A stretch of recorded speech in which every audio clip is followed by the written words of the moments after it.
Nak jual rumah buluk, ada peminat tak? So hari ni saya ada satu rumah dekat Taman Dahlia, buluk tapi corner. Jom kita pergi tengok dalam. Okay, ni rumah dia dekat Taman Dahlia, corner lot. Oh, tanah besar juga. Tapi condition ada kurang baik sikit lah. Dulu orang sewa ni, dia buat balang dekat sini, letak balang macam jadi store lah. Dah macam terbiar 2 tahun tak ada orang duduk. Boleh nampak sini semua pocor. Okay. So nanti kita akan bersihkan semua, kasih cat semua.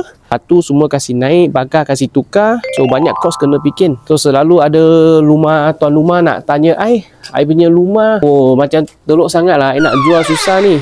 Jangan risau. You boleh tanya kita boleh tolong selesai. Ini yang dalam dia, you boleh nampak. Oh, kalau you yang berminat, tak ada rumah macam ni. Kalau you yang nak beli pun tak berminat kan. Banyak lubang-lubang. Oh, balang-balang sampah semua banyak. So asal ni 2 bilik. Nanti kita akan kasih tambah 3 bilik. Lepas tu ini dapur sudah extend. Nanti kita sini akan buat tabletop. Pintu semua kasih tukar. Ada pocor kita semua kasih bikin. Ini 1 bilik air, 1 bilik tandas. Boleh nampak. Nanti kita akan buat baru punya, kasih cat baru. Jangan risau. So tadi cakap itu tuan rumah, lu ada nak jual rumah tapi nampak condition macam ni, dia nak jual sebab dia nak pindah pergi tempat lain. Dia nak jual rumah condition macam ni, kalau nak bikin banyak kos kena keluar. Kalau susah lah, kalau nak jual tak ada kos, nak bikin orang pun tak berminat macam mana kan. So you boleh cari kita VP Elson. So saya boleh tolong selesai.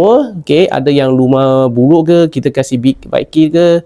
So ini kos saya rasa sekurang-kurang 50,000 lah. Tak boleh lari punya sebab dia rumah besar. So ini 50,000 bukan kata besar, bukan kata kecil, tapi pun satu kos juga. So tuan rumah kalau nak jual rumah ni, ada kos ni pun susah. Dia cari tanpa kos yang owner nak bayar, kita tolong settle semua.